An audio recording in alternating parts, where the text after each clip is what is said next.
Hey everyone, welcome back to Steve's View. Today we're diving into a topic that's as explosive as it is controversial, literally.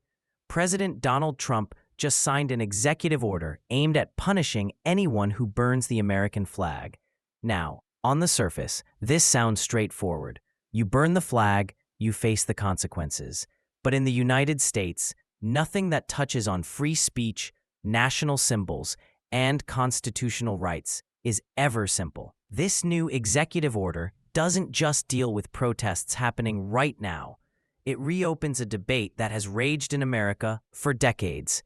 Where do we draw the line between freedom of expression and respect for the nation's most powerful symbol? So today, I'll walk you through what this executive order says, why Trump signed it, the legal and political background, and the massive constitutional storm it's about to unleash. Let's start with the spark that ignited all of this. In recent months, during protests against U.S. policies, particularly protests criticizing America's support for Israel, as well as demonstrations against immigration enforcement, some demonstrators burned the American flag. The images of flags going up in flames circulated widely, and for many Americans, that's a gut punch. It feels like an attack on the nation itself. Trump saw those images, and his reaction was immediate and furious. He said he wasn't just responding to a single protest. He was taking a stand against what he views as organized attempts to tear down the country. In his view, many of the people burning flags aren't just individuals expressing dissent, but paid agitators, as he put it, hired by radical groups on the left. Now, whether you agree with that characterization or not, that's his framing. And it's important because it sets up the rationale for his executive order. So what does this executive order actually say? The headline measure is crystal clear. If you burn or desecrate the American flag, you'll face a mandatory 1-year prison sentence. No parole, no early release. Exactly 1 year behind bars, and it goes on your permanent record. But it doesn't stop there. The order also targets non-citizens. If you're a foreign national in the U.S. and you burn a flag, say goodbye to your visa.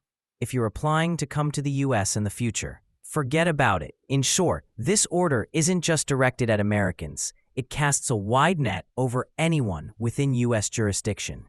This is what I'd call a hardcore approach. And Trump himself made the penalties personal.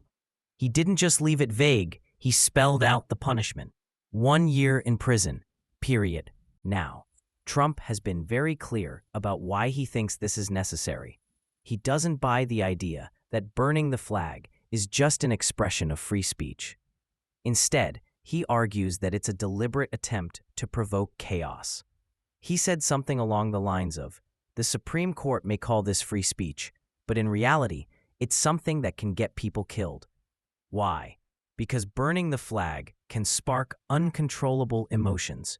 On one side, the protesters themselves may get emboldened, and on the other, bystanders who see the act may lose their temper and lash out.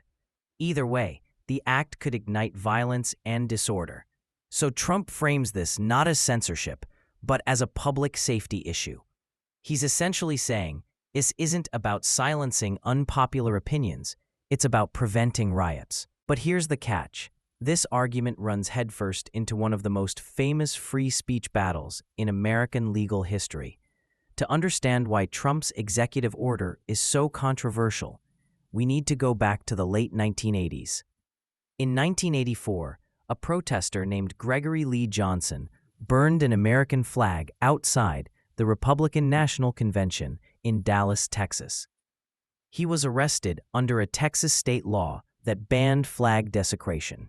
His case went all the way to the Supreme Court, and in 1989, in the case Texas versus Johnson, the court issued a landmark ruling. By a narrow 5-4 vote, the court ruled that burning the American flag is a form of symbolic speech protected by the First Amendment. Chief Justice William Brennan wrote that just because people find an expression offensive doesn't mean the government can ban it. The court emphasized that the First Amendment is designed to protect precisely those forms of speech that most people hate. because that's when freedom of expression is truly tested. And here's a twist. One of the justices who voted to protect flag burning was Antonin Scalia, a conservative icon. Scalia later explained his reasoning. The Constitution is about principles, not personal preference. He personally found flag burning offensive, but that didn't matter. The role of the court, he said, was to defend even the speech we despise. But the ruling in Texas v. Johnson didn't settle the debate. In fact, it poured gasoline on the fire. At the time, 48 states had laws on the books against flag desecration, and overnight, all of those laws were rendered unconstitutional. The public and politicians were outraged. In response, Congress quickly passed the Flag Protection Act of 1989, a federal law that criminalized flag desecration nationwide. But the Supreme Court struck that law down too in 1990 in United States v. Eichmann, once again by a 5-4 vote.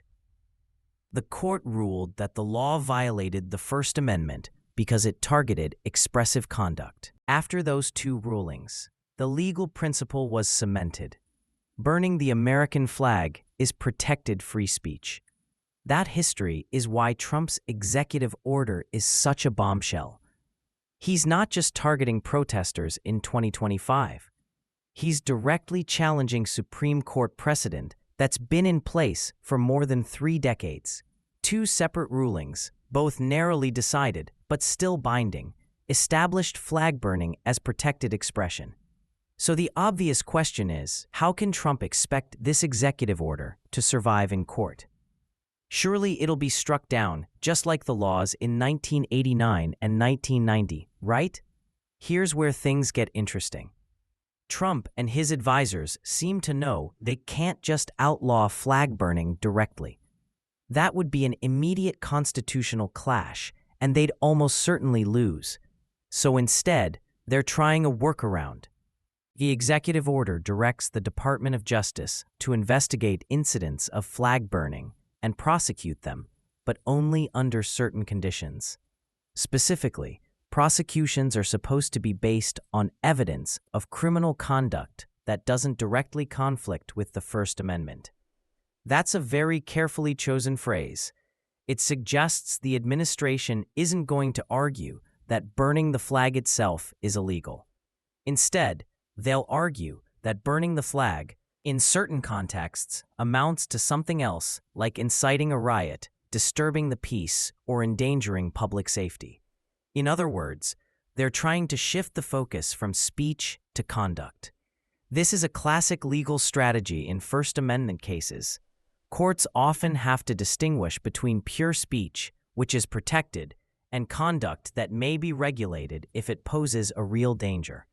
For example, you can't shout fire in a crowded theater if there is no fire, because that creates a clear and present danger.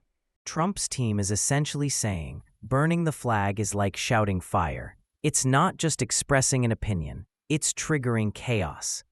But here's the problem. Courts have historically set a very high bar for restricting speech based on its potential to cause violence. The key standard comes from a 1969 case called Brandenburg v. Ohio, which ruled that speech advocating violence is protected unless it's directed to inciting imminent lawless action and is likely to produce such action. So, for Trump's strategy to work, prosecutors would have to prove that a specific act of flag burning directly and imminently incited violence. That's a tough standard to meet. Even if the administration tries this workaround, critics will argue that it's just a cover. They'll say the government's real motive is to punish a specific form of expression it doesn't like, burning the flag, and that dressing it up as a public safety issue doesn't change the underlying intent. Civil liberties groups, like the ACLU, are almost certain to challenge the executive order in court. They'll argue that the order violates established precedent, that it targets symbolic speech, and that the government is disguising censorship as law enforcement. And here's the kicker. Because this is an executive order, not a law passed by Congress, it's even more vulnerable to judicial review. Federal courts can block it quickly if they decide it oversteps constitutional limits. So, what does this all mean for America right now? At one level, this is about protests, flag burning, and one executive order. But at a deeper level, it's about how the United States defines free speech in a time of political polarization. The flag is not just a piece of cloth, it's a symbol of the nation, of unity, of sacrifice. For many Americans, seeing it burned is deeply painful. But the First Amendment was designed precisely to protect expression that offends. Otherwise, it wouldn't be much of a protection at all. Trump's executive order is forcing the country to confront this tension head-on once again. Should the government prioritize protecting national symbols and preventing unrest? Or should it uphold the principle that even the most offensive speech is protected? What's next? Almost certainly, lawsuits. Civil liberties groups will file challenges, federal courts will weigh in, and it's very possible this issue could make its way back to the Supreme Court. And given how divided the court is today, the outcome could reshape the balance between free speech and national security for years to come. If the court upholds Trump's approach, it could carve out a new exception to free speech protections, one based on public safety concerns. If it strikes the order down, it will reaffirm the precedent of Texas versus Johnson and Eichmann, cementing once again that burning the American flag, however offensive, is protected speech. Either way, this is more than just a legal fight. It's a cultural and political battle over how America sees itself, what the flag represents, and how far the government should go in regulating expression. So, where do I stand on all this? I think it's clear this executive order is designed not just to punish protesters, but to reopen a debate that many thought was settled decades ago. It's a political statement as much as a legal maneuver. Whether you agree with Trump or not, the core issue here is bigger than one president, one order, or even one protest. It's about the ongoing struggle to balance liberty and order, dissent and unity, expression and respect. And if history has taught us anything, it's that this struggle never really ends. It just takes new forms with each generation. So what do you think? Should burning the American flag be protected free speech?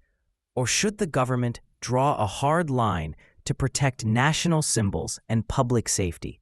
Let me know your thoughts in the comments below. Thanks for watching. Don't forget to like and subscribe if you want more deep dives into law, politics, and the stories shaping our world. Until next time, take care.